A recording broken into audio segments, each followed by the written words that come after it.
Here is how I made the tunic for my Firekeeper cosplay. I'm a big fan of patterning based on garments I know fit me well, so for the body of the tunic I copied the body of a dress that I know fits similar to how I want the tunic to fit. Then I cut out my fabric, leaving a little bit of seam allowance along the edge that I had traced. I decided on a really thin black synthetic fabric. It was a very cost-effective option and I liked the way that it draped.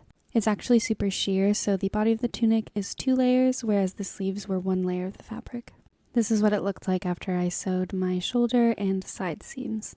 I didn't film this part, but I did 2 lines of straight stitches for top stitching along the collar. Using a tailor's curve, I drafted these curves and then cut out a notch for the front.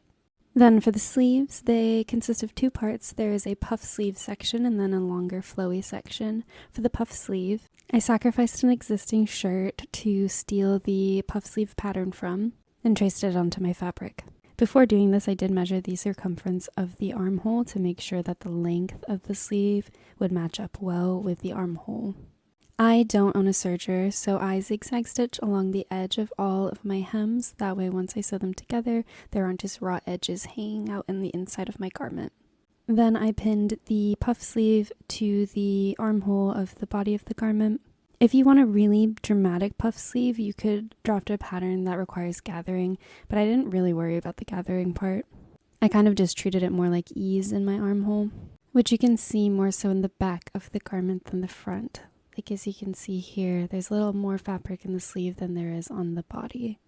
Then I sewed together the armband that sits between the puff sleeve and the flowy part of the sleeve. It's basically just a giant rectangle that I sewed into a loop. And this is what it looked like after sewing the armband onto the puff sleeve.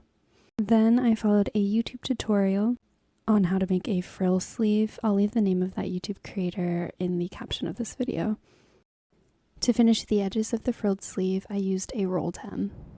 I pinned the long sleeve into the armband connected to the puff sleeve, and then I sewed the sleeve into place. And this is what the base tunic looked like when I was all done. I didn't like the look of the slit coming directly out of the armband, so I ladder stitched together the 2 sides of the long sleeve for about 1 inch or 1.5 inches. I'll cover the finishing trims in the next video.